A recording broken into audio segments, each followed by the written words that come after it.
Hello जी, राम राम जी। दादी संगपोता में आपका स्वागत। को हम आ गए हैं अब आश्रम में।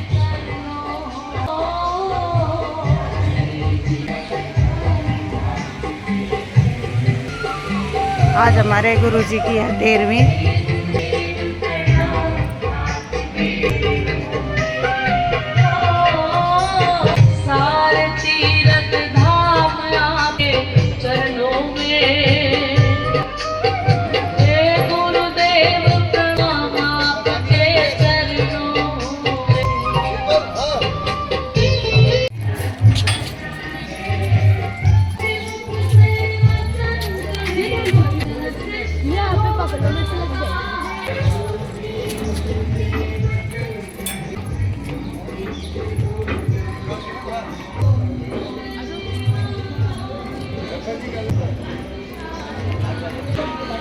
ये आनंद भाई है सेवा में यहाँ।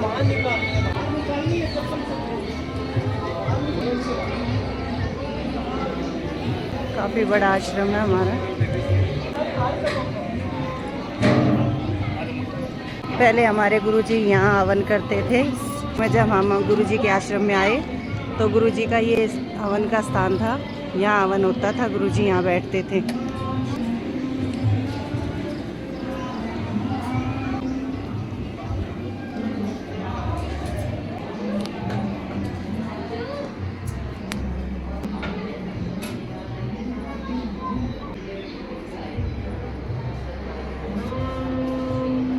यहाँ हमारे गुरुजी बैठते थे। ये भाभी है, ये माँ की बेटी है। ये हमारे गुरुजी का स्थान। यहाँ बैठते थे हमारे गुरुजी।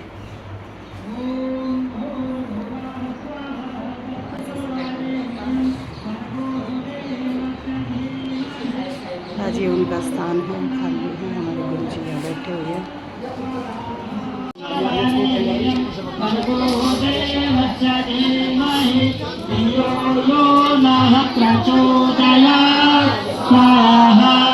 ओम भूर्भुवः स्वः तत्सवितुर्वरेण्यं भर्गो देवस्य धीमहि धियो यो नः प्रचोदयात् स्वाहा। कुछ नहीं पूछोगे। यजामहे सुगन्धिं पुष्टिवर्धनम् उर्वारुकमेव वन्दनान् मृत्युर्मोक्षयेनामृतात् स्वाहा। और जब पीछे बैठने से हम दिखेंगे वो आगे आते जाएंगे और तीन आंखें को छोटी हुई पीछे करते रहेंगे। ओम त्र्यंबकं यजामहे सुगन्धिं पुष्टिवर्धनम् उर्वारुकमेव वन्दनान् मृत्युर्मोक्षयेनामृतात् स्वाहा। ओम त्र्यंबकं यजामहे सुगन्धिं पुष्टिवर्धनम् उर्वारुकमेव वन्दनान्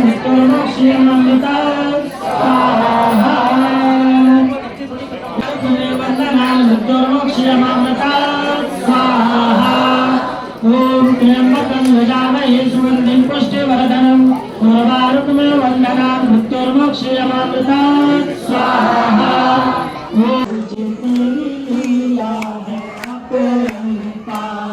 प्रभु जी तेरी लीला है अपरंपार।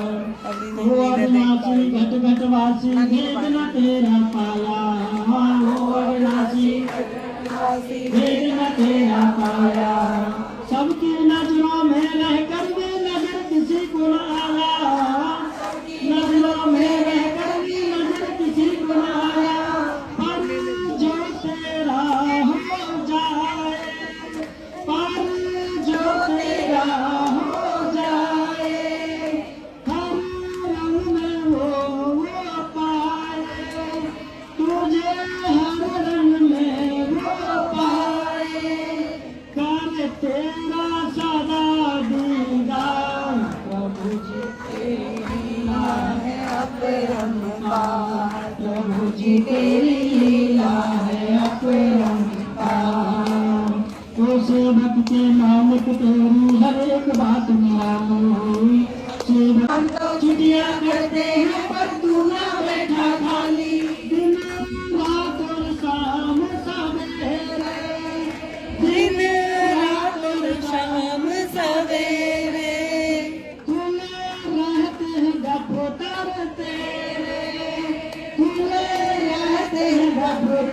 तेरे तू सबसे बड़ी सरकार, प्रभु जी तेरी लीला है अपरंपार, प्रभु जी तेरी लीला है अपरंपार।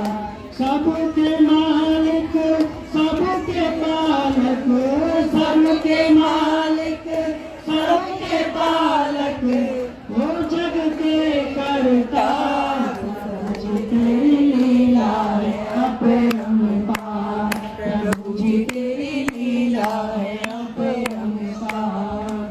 तुम मांगे दे मुक्त सभी को, हरे दिल मांगे दे सबको हवा रोशनी पानी, काम करे और जतलाए ना गजब का तू है दानी, काम करे और जतलाए ना गजब का तू है दानी। तू सबसे देवे दाता, तू दिया हुआ सब कोई खाता, तू सबको देवे दाता, तेरा दिया हुआ सब कोई खाता। अरे प्यारे पालनहार, प्रभु जी तेरी लीला है अपरंपार, प्रभु जी तेरी लीला है अपरंपार।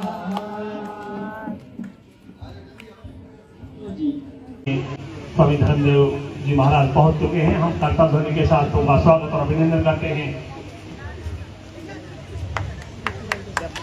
परम पूज्य स्वामी जी से मैं प्रार्थना करूंगा कि वो परम पूज्य स्वामी कन्हैया जी महाराज के पुष्प अंजलि अर्पित करके उनका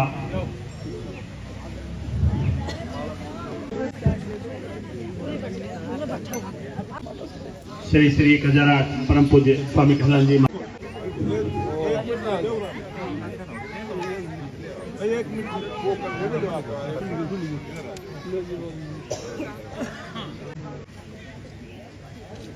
बोला गुरुदेव भगवान की जय। चित्र के समक्ष पुष्पांजलि और पुष्पहार भेंट करके उनको नमन किया है, श्रद्धांजलि दी है। और मैं प्रार्थना करूंगा स्वामी जी महाराज वीर भूमि धनौदा के पावन धरा पर परम पूज्य स्वामी जी का स्वागत भी किया जा रहा है। उन्होंने आज परम पूज्य स्वामी कन्हैया जी महाराज को श्रद्धांजलि अर्पित करने के लिए जो निर्धारित समय दिया था ठीक उस समय पहुंचे हैं। हमारे लिए बहुत ही गौरव और सम्मान की बात है।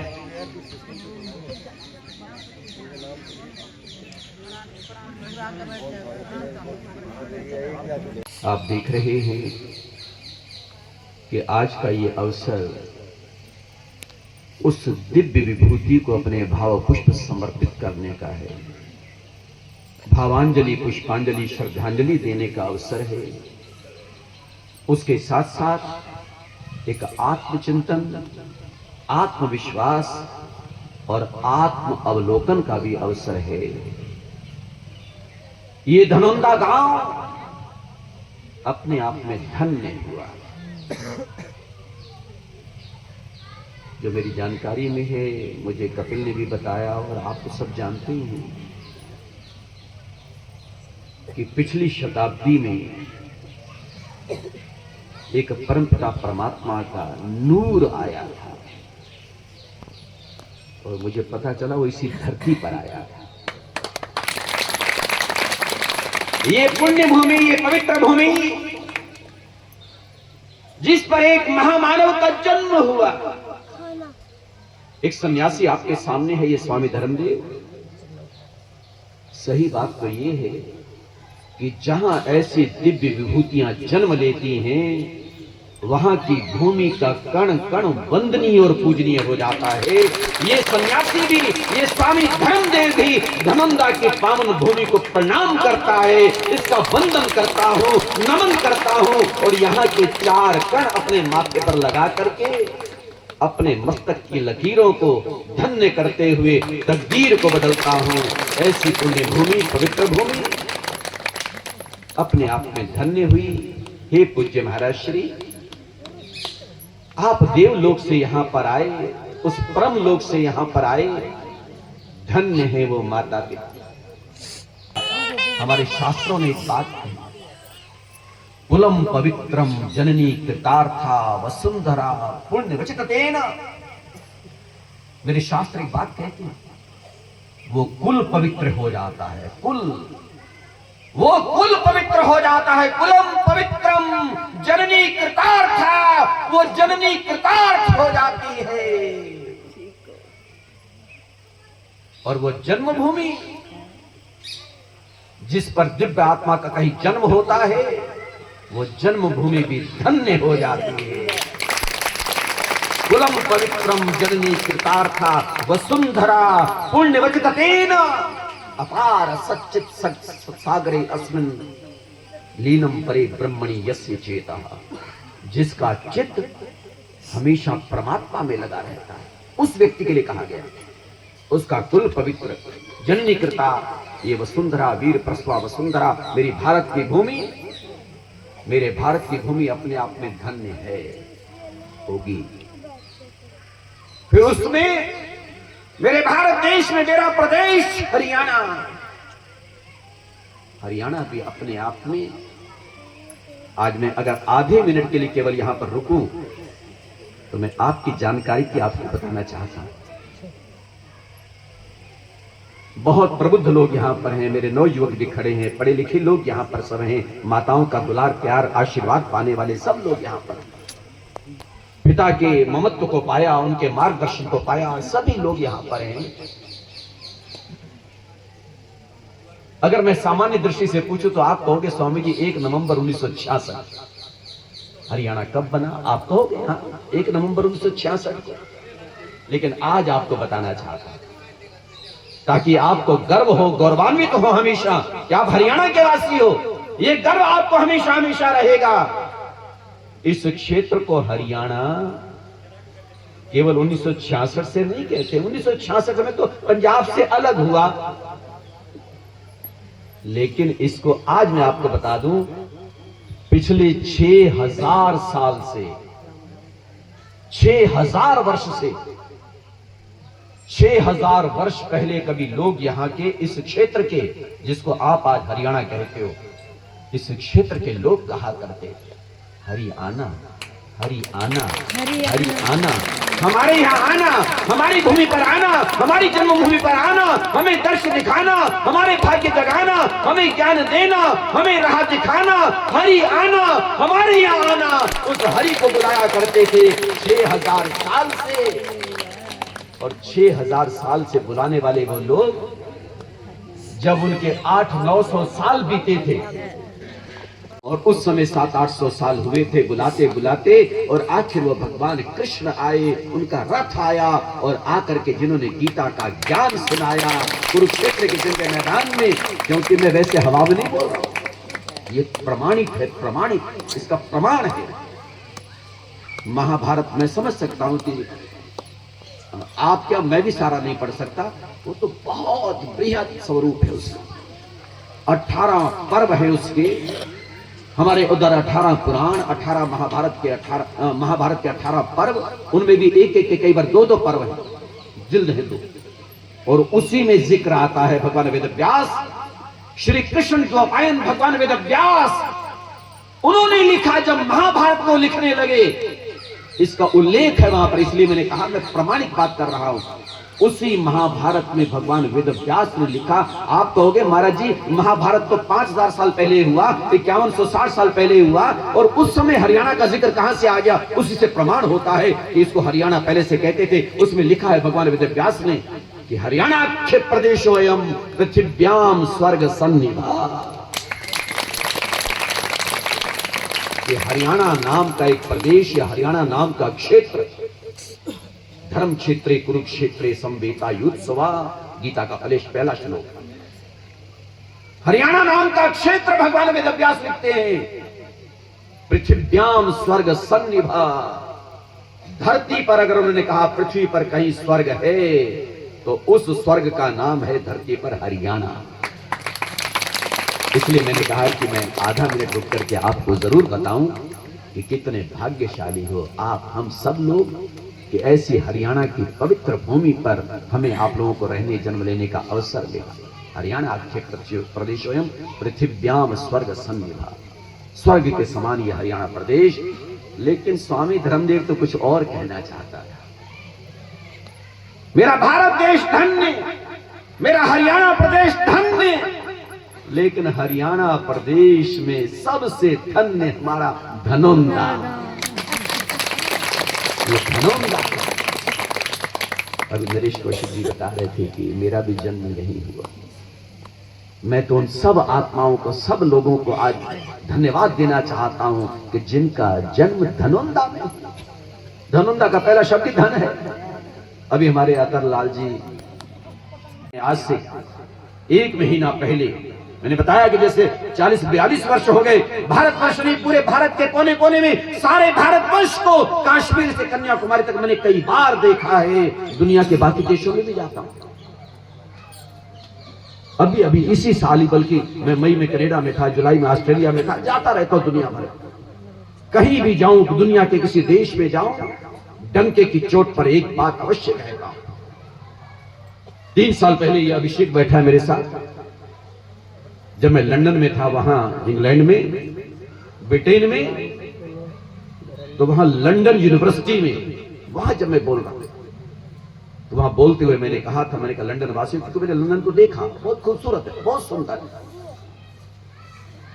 अभिषेक साक्षी है मेरे साथ। मैंने कहा लंदन वासियों, लंदन के रहने वालों, आपका ये सिटी, शहर बहुत खूबसूरत है, क्योंकि इंग्लैंड की, ब्रिटेन की राजधानी है। अभी ब्रिटेन का जो प्रधानमंत्री है ऋषि सुनक, वो आपके भारत का है। भगवान बनाया था भारत को, लेकिन अब भारतीय मूल का एक व्यक्ति वहां का प्रधानमंत्री है, और बड़ी गौरव की बात है। मैं गर्व से कहता हूं इस बात को, हमें गर्व है ऐसे ऋषि सुनक पर। भारतीय मूल का है। मैंने 1 महीने से कहा कि केवल भारतीय मूल का है इसलिए गर्व नहीं है, बल्कि गर्व इस बात को है जो आज भी छाती ठोक के कहता है कि मुझे गर्व है कि मैं भारत का हूं और मैं हिंदू हूं। ये बात जब वो बोलता है हमें गर्व होता है। तो वहां जब मैं बोल रहा था तो मैंने कहा आपका लंदन बहुत सुंदर है, बहुत खूबसूरत है, बहुत बढ़िया है, बहुत प्यारा है, बहुत प्यारा अनुशासन आपका है, व्यवस्था आपकी है। लेकिन सारी बातें कहते कहते मैंने कहा, हो सकता है कौशिक जी ने मुझे रेवाड़ी में कभी इस बात को सुना। मैंने कहा था वहां, सारी बातें कहने के बाद कहा कि सारे जहां से अच्छा हिंदुस्तान। मेरे प्रेमास्पद स्नेहास्पद प्रिय अनिल जी भी बैठे, बड़े अच्छे अच्छे व्यक्ति, जसवंत जी भी बैठे, और महाराज जी के चरणारविंद में जिनका जीवन सबका जुड़ा रहा, ऐसे ऐसे लोग। अभी पटौदी भी होके आए, श्री विजय कुमार जी आप भी गए, हमारे प्रेमास्पद स्नेहास्पद करमवीर जी आपका भी जाना हुआ, पटौदी अभी 4 दिन पहले होके आए थे। तो अनिल जी जसवंत जी साथ में थे। हमारे महाराज श्री के चरणों में अपार श्रद्धा रखने वाले कैलाश जी वो भी थे, और महाराज जी के चरणों में सबका लगाव है, सबका जुड़ाव है। विनय कुमार जी हैं, जीतपाल जी हैं, फतेहचंद दाइमा जी हैं, सब श्रद्धा रखते। एक एक व्यक्तित्व यहाँ का। ठाकुर जी को तो मैंने बताया कि मैं शुरू से देख रहा, और मुझे याद है कि 2004 में ठाकुर जी आप भी थे, जगदीश यादव थे, मुझे यहाँ भी लेके आए थे 2004 में। यहाँ के दर्शन महाराज श्री के साथ फिर पटौदी गए, महाराज जी के दर्शन पटौदी में हुए। इनका आशीर्वाद हमेशा मिलता रहा, और स्वामी जी का लगाव और प्यार और जुड़ाव में वर्णन कर नहीं सकता वाणी से। ऐसा प्यार, ऐसी आत्मीयता, ऐसा स्नेह महाराज श्री का। मैं तो 2 महीने पहले भी, 3 महीने पहले जब स्वयं उनका शरीर था, तब भी उनका आशीर्वाद लेके गया, यहां दर्शन करके गया, हृदय से प्यार करते। और आज मैं एक बात और भी कहना चाहता हूं कि इस पटौदी से मुझे, धनौंदा से, ठाकुर साहब, रतन जी, अतर जी सारे बैठे हो, कौशिक जी, आप सूबेदार साहब, बड़े सम्मानित लोग सब बैठे। 3 चीजें मुझे धनौंदा से बहुत खास मिली हैं, आज मैं आप सबको बता रहा हूं। इस धनौंदा से, धनौंदा की पवित्र भूमि से, पुण्य भूमि से 3 चीजें मुझे खास मिली हैं। सबसे पहले तो यही कहूंगा कि महाराज जी का सबसे प्यारा आशीर्वाद है। हमारे पूज्य महाराज श्री, मेरे परमपिता परमात्मा के फरिश्ते, उनके दूत, हमारे आदरणीय सम्माननीय देवलोक में निवास आपका, लेकिन आपकी आत्मा अंतरात्मा आज भी हमको आशीर्वाद दे रही है उस लोक से, परलोक से संपूर्ण आशीर्वाद।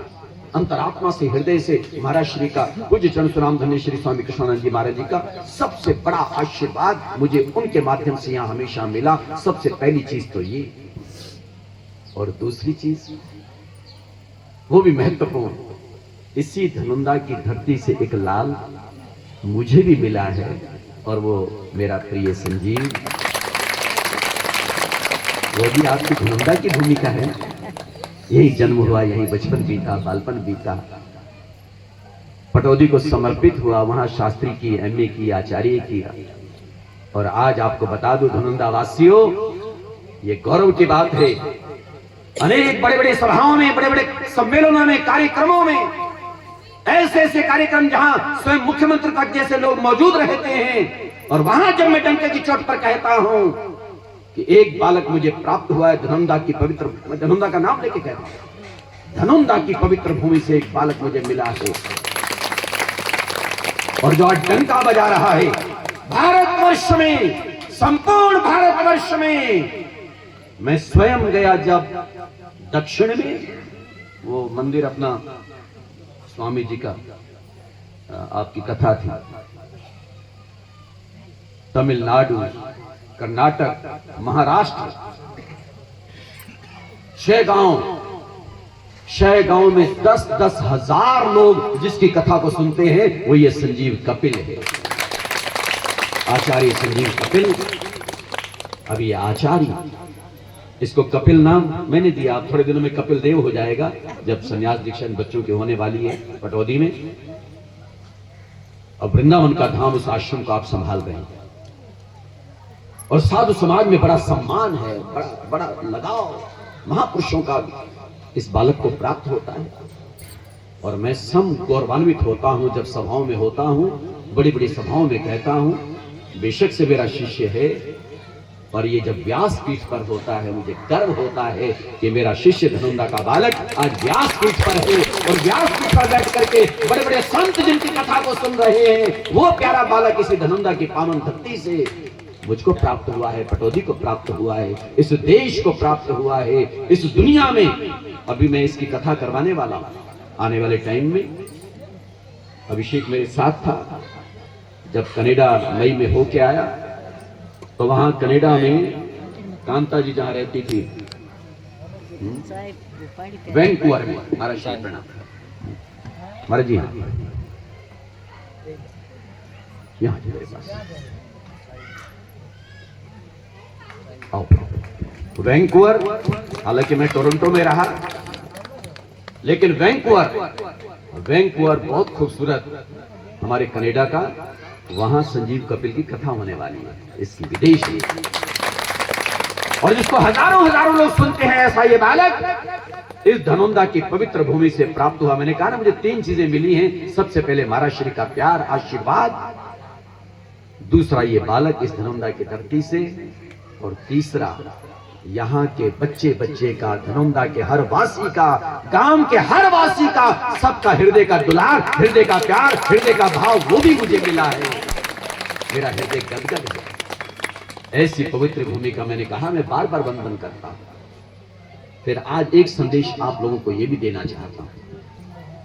अब 5-7 मिनट आपके और लूं, और उसमें यह भी कहूं, आज श्रीमद् भागवत महापुराण की कथा को मेरा बालक, ये आपका लाडला बच्चा इस गांव का, ये करता ही ये कथा उसका। श्री रामचरितमानस की भी 9 दिन नवापरायण 9 दिन की कथा वो भी करता है, भक्तमाल की कथा भी करता है। और मैंने 2 साल पहले कहा था, मैंने कहा बेटा मेरा मन है कि शिव महापुराण की कथा भी करो, वो भी ये कथा उसी कर चुके हैं, उसका भी पारायण वृंदावन में हुआ है पीछे। 4 ग्रंथों की कथा 7 दिन, 9 दिन, 8 दिन वो ये बालक करता है। आज मैं निवेदन करना चाहता हूं कि उसी भागवत में मेरे प्रिय आनंद सिंगल जी भी, आपका भी आगमन हुआ दिल्ली से, बड़ी श्रद्धा रखते हैं यहां से, जैसे अनिल जी जयपुर से, ऐसे बहुत सारे लोगों से मेरा परिचय, मैं जानता भी हूं, सुनता भी रहता हूं। मैं निवेदन कर रहा था कि उसी श्रीमद् भागवत महापुराण में एक पंक्ति आती है, और ये मैं महाराज श्री को समर्पित कर रहा हूं। मेरे पूज्य महाराज श्री स्वामी कृष्णानंद जी महाराज, देवलोकवासी, साकेतवासी, दिव्य जन्मा, दिव्य महामानव, उस पंक्ति, भागवत की पंक्ति का उल्लेख करूं उससे पहले एक बात और मेरे मन में आ रही।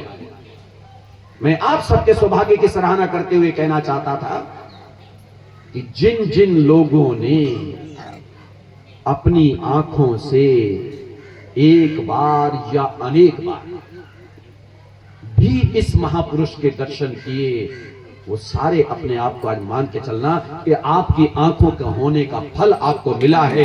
आंखें धन्य हुई, ये आंखें धन्य हुई कि जिन्होंने एक बार भी, उनका तो कहना क्या, जिन्होंने अपनी आंखों के नूर को बढ़ाया, परमात्मा के नूर के दर्शन करके। ये वास्तव में परमात्मा का नूर, कोई नूर तो इंग्लैंड में है, मेरे भारत का हीरा, लेकिन कोई नूर का कोई उतना मूल्य नहीं है जो कि इस नूर का है, इस नूर का है। ये कोई नूर से भी बढ़कर के नूर थे हमारे महाराज श्री, ये नूर इलाही थे, नूर इलाही। जो ईश्वर का नूर होता है ना, उसी के लिए शब्द का प्रयोग कर रहा हूं, नूर इलाही। ईश्वर के नूर थे, कोई नूर से बढ़कर के थे, और जिन्होंने इस नूर के दर्शन किए, उनने अपने नूर को, अपनी आंखों को धन्य बनाया, आंखों के फल को पाया। और हो सकता है कोई ऐसा भी हो जिन्होंने आंखों से उनके दर्शन नहीं किए, उनको भी आज कहना चाहता हूं, वो धन्य होंगे, वो धन्य हैं, धन्य हो जाएंगे जो महापुरुष की जीवन चर्चा को अपनी कानों से सुनेंगे। इन कानों से अगर महापुरुष के, पूज्य महाराज श्री के जीवन को सुनोगे तो ये कान और ये जीवन धन्य हो जाएगा। आपके सौभाग्य की इसलिए मैं सराहना कर रहा हूं। तभी मैं उस पंक्ति को कहना चाहता था कि ऐसे नूरे इलाही ये धरती पर बार बार नहीं आया करते, ये भी याद रखना। ऐसे व्यक्तित्व, ऐसे महापुरुष इस दुनिया में बार बार नहीं आते। एक पंक्ति कहना चाहता हूं, जिंदगी में कभी भूलोगे नहीं कि वास्तव में परमपिता परमात्मा की इस बगीचे के ऐसे खूबसूरत फूल कि जिन्होंने सारे वायुमंडल वातावरण को महका दिया, इस धरती को धन्य बना दिया। न हर समुद्र से मोती विशेष मिलते हैं। रत्नाकर नाम है समुद्र का, मेरे रतन जी बैठे। रत्नाकर, समुद्र का नाम रत्नाकर है क्योंकि उसके अंदर रतन होते हैं, मोती होते हैं। न हर समुद्र से मोती विशेष मिलते हैं, न हर मानव में मनुष्यता के भाव खिलते हैं। अरे बसंत जिनके खिलने से धन्य हो जाए, ये पंक्ति में महाराज जी को दे रहा हूं। बसंत जिनके खिलने से धन्य हो जाए, वो फूल सदियों के बाद खिलते हैं। ऐसे फूल महाराज श्री जैसे परमात्मा की वाटिका के फूल, ये तो शताब्दियों के बाद आया करते हैं, सदियों के बाद आया करते हैं। ऐसे फूल बार बार नहीं आते।